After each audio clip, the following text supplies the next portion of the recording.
The schools were responsible for combining the Mennonite faith and heritage with the culture of their new homeland.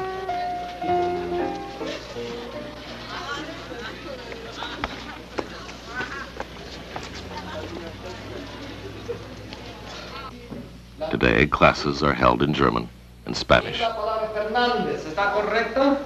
Eva. La tilde sobre A. Hueso, ¿está correcta? Sí. Azúcar, ¿por qué lleva azúcar tilde? Claudia.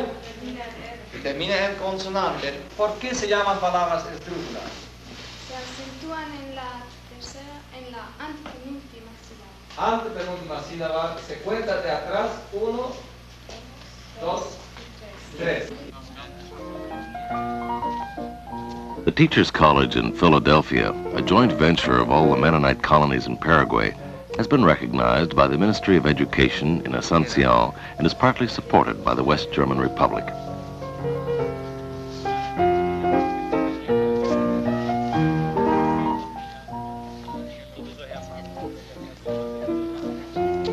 Here the teachers are educated in both languages. An exchange program bringing teachers from Europe and North America adds to the strength and diversity of the school.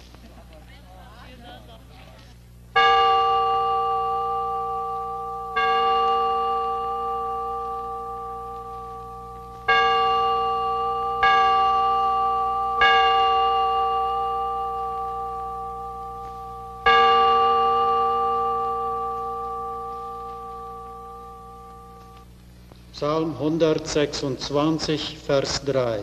Der Herr hat Großes an uns getan, des sind wir fröhlich. Zum 50. Mal feiern wir den 25. November, den Gedenktag der Errettung aus Russland. Wir schauen voll Dankbarkeit zurück auf diese One of the main reasons for the Mennonites' departure from Russia was their desire for freedom to express their religious convictions. After the revolution, ministers of the gospel lived under constant fear of persecution and exile. Worship services were forbidden, and the education of children was taken over by the officially atheist state.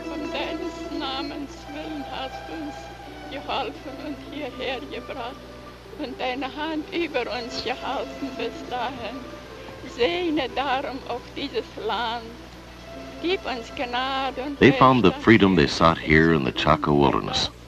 Despite all the obstacles and difficulties they encountered, the gratitude of the settlers for their deliverance out of Russia and for the unrestricted freedom of religion in Paraguay provided a constant source of strength.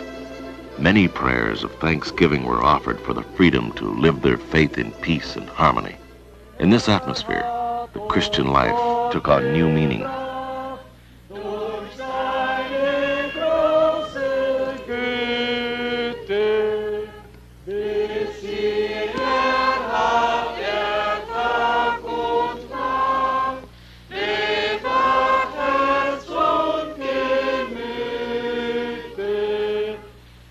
First, worship services took place in the open air under shaded trees. Later on, schools were used.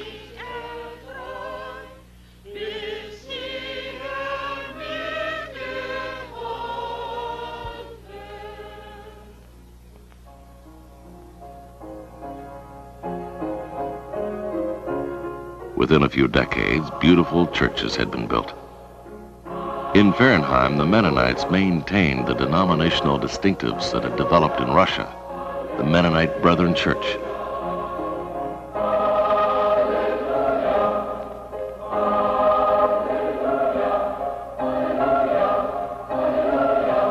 The Evangelical Mennonite Brethren Church.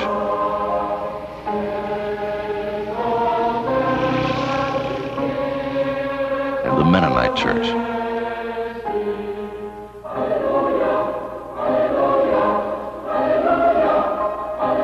On 3 of the 4 Sundays each month, all the churches fellowship together in one sanctuary.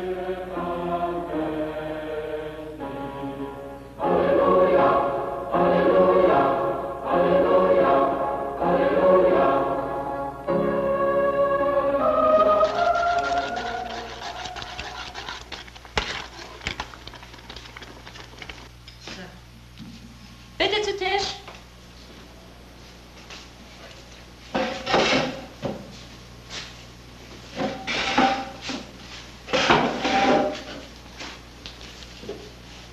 Kali, kommst du bald?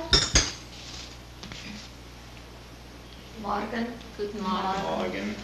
Schön geschlafen? Ja. Wir lesen aus Hebräer Kapitel 12. Darum richtet wieder auf die lästigen Hände und die müden Knie und tut gewisse Tritte mit euren Füßen, dass nicht jemand strauchle wie ein Lahmer, sondern vielmehr gesund werde. Jaget dem Frieden nach gegen jedermann. However, peace and freedom do not always contribute to the growth of the Christian church. Complacency can lead to rigidity and coldness within the fellowship. Was the Mennonite church that had been driven to the ends of the earth now facing that danger here? The newcomers found an unexpected challenge at the end of their journey into the unknown wilderness. A field ripe unto harvest. Not only were the Chaco Indians open to the gospel, their country also needed Christian service. The needs of the poor and sick, the old and young, demanded practical Christianity, service to one's neighbor. A hospital for lepers was established by the Mennonites in gratitude to Paraguay for their exemption from military service. It is located 81 kilometers southeast from Asuncion.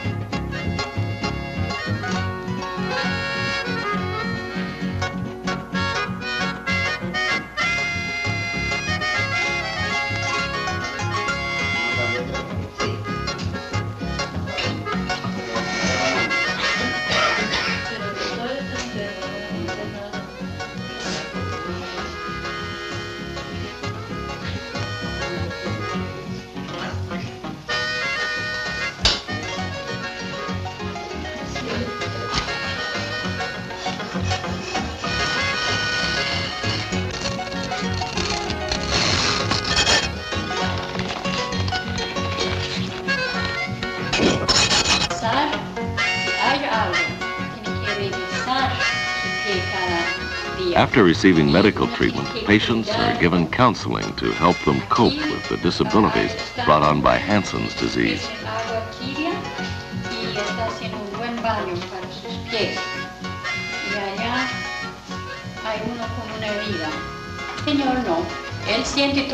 The hospital is staffed largely by young people from the colonies, giving them an opportunity for voluntary Christian service.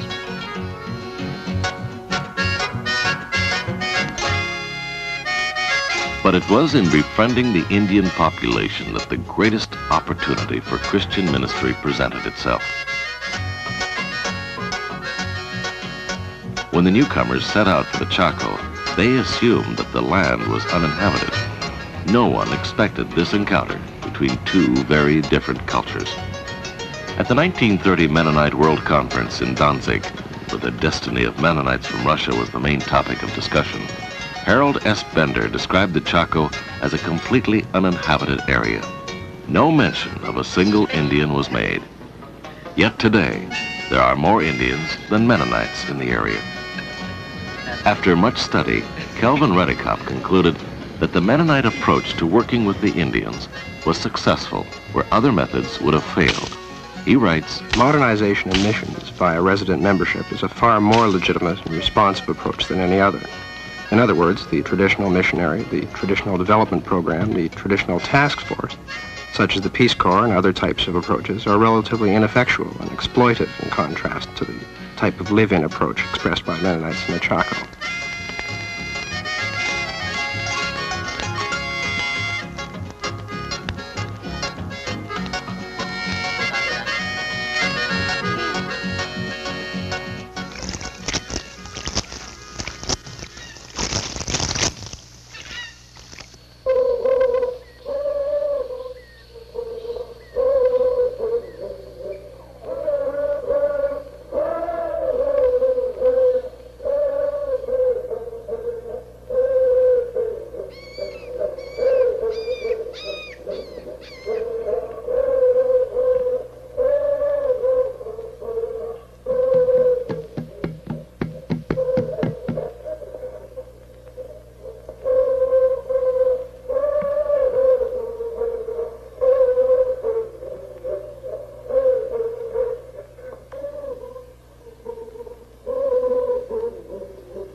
One result of this encounter was a drastic cultural change in the life of the Indians. Within less than 50 years, they exchanged their old nomadic lifestyle and beliefs for permanent settlements, jobs, and the Christian faith. Because missionaries and the colony leaders realized that this tremendous change would bring about conflicts and tensions, they looked for ways to deal with them. To assist the poor is the Christian's duty. Many Indians found medical help and healing in the Mennonite hospitals. In this hospital room, there are 3 patients, a Mennonite, a Paraguayan, and an Indian, all casualties of motorcycle accidents.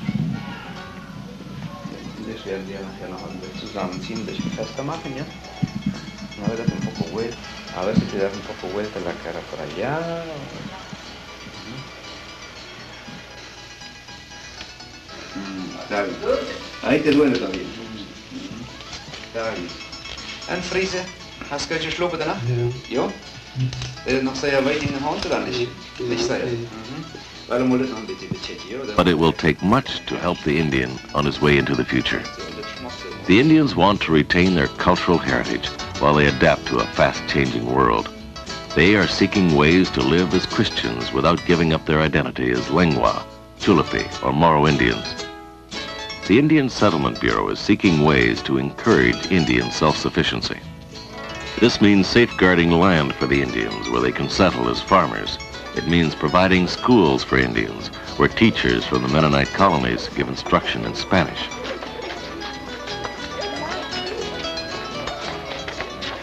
Here, Helga Duick, who as a child lost a limb to polio, teaches in a one-room school for Chulupis. There are 3 grades and 53 students.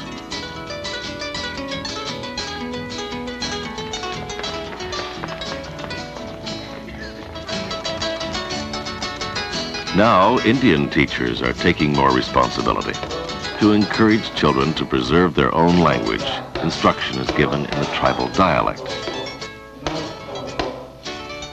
An ambitious healthcare program is doing much to eradicate sickness and disease. Employment opportunities must be found as the Indian population grows.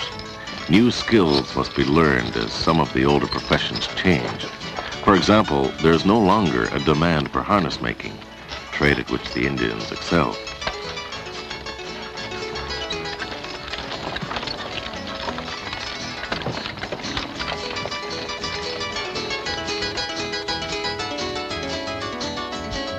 And cooperatives are being organized among the Indians, but adapted for their needs.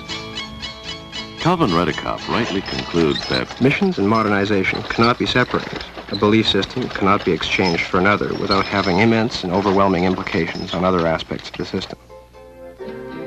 it seems like there are tremendous expectations, but many unanswered questions remain. Will Indian jobs be lost as farm mechanization increases? Can the Indian and Mennonites continue to live and worship side by side?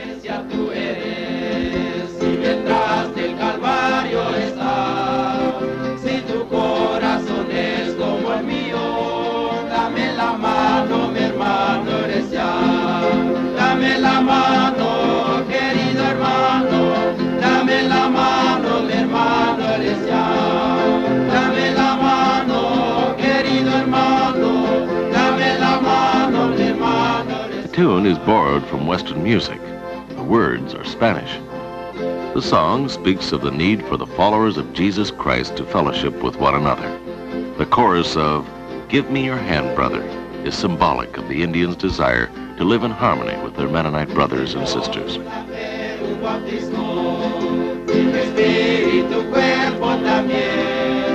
Una misma esperanza tenemos, Dios y Padre de todos, amén. Dame la mano, querido hermano, dame la mano, mi hermano eres ya. Dame la mano, querido hermano, dame la mano, mi hermano eres ya.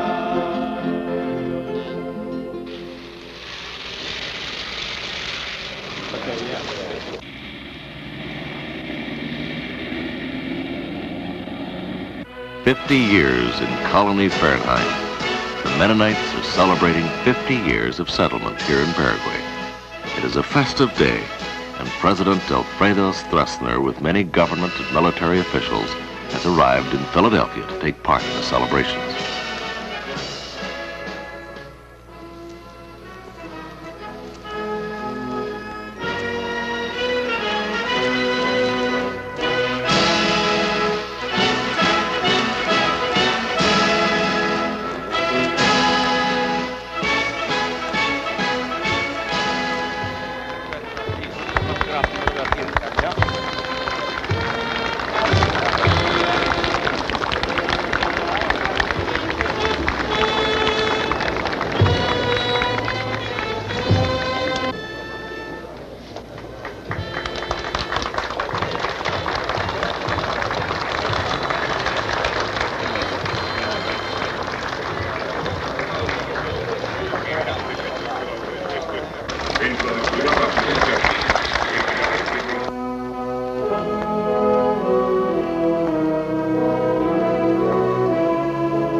The long-awaited celebrations, prepared at great expense, are to be a time for reflection and thanksgiving.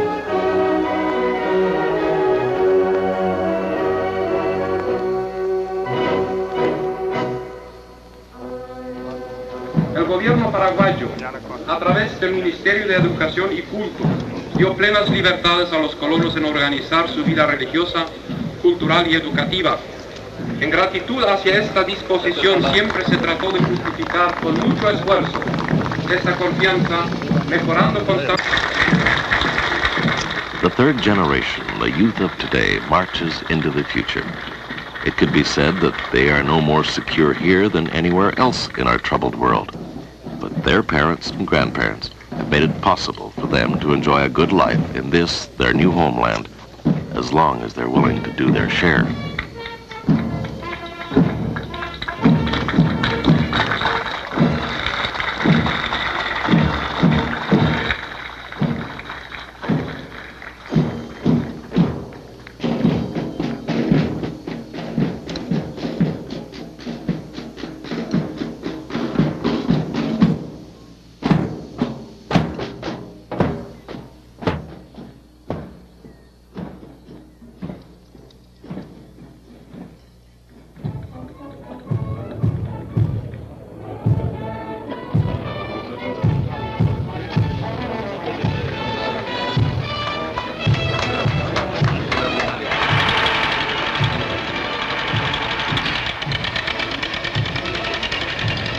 Chaco has become home for the second generation. They are in the prime of life and continue the work begun by their parents. And the Chaco continues to be home for the Indian people. They have a right to land ownership and existence in their aboriginal domain. Today, 12,000 Indians live in an area where 50 years ago, only 500 roamed as hunters. This land is now being plowed and the bush cleared to make way for new forms of agriculture. For the Indian, the Paraguayan, and the Mennonite, the Chaco will remain home only if they manage to travel the road into the future together. This day of recognition and thanksgiving is in honor of the old pioneers. They endured the suffering of the settlement period, laying the foundation for all that has been built in the past 5 decades. To honor the original settlers, a memorial has been erected, a quebracho tree, hard as iron, held by 5 chains. The names of the original settlers are engraved on bronze plaques at the base. To them, the Gran Chaco has become home, something they had built with much hard labor and many tears. Many died before the fruits of their labor had become evident.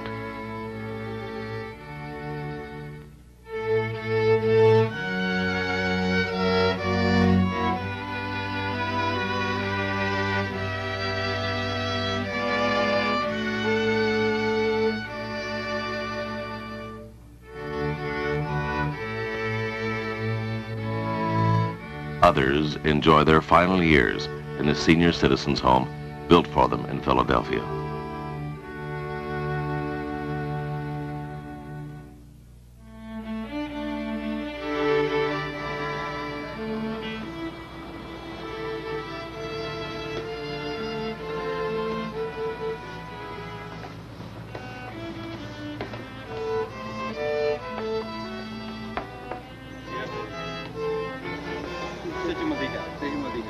Hier namen ze nog her en schikten de stam zo 30. En de eerste stam en de eerste jaren alle 30 snieden. Ik denk dat maar de duizenden zijn. Als de stond hier, dus wat zij wist je dan geweest in de eerste jaren? Faith, unity, and work were the maxims of the first generation. These were the pillars upon which the second generation built. The future will make different demands on the third generation. They may be equally difficult. But this symbol of faith, unity, and work can be a signpost for the future.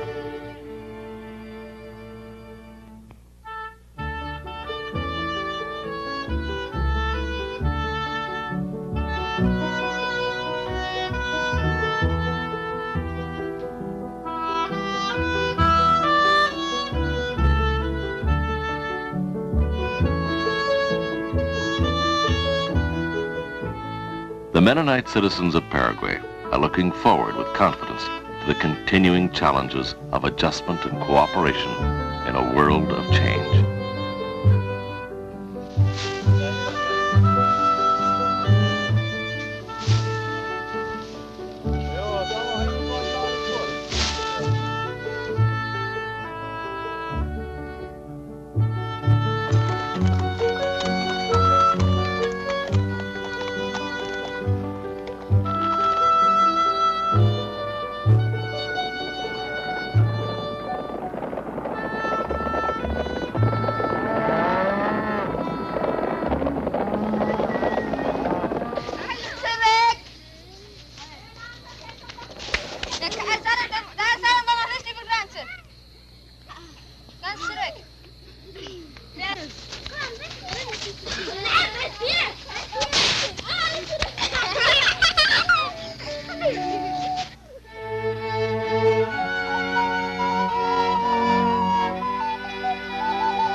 The Lord hath done great things for us. For this we are glad.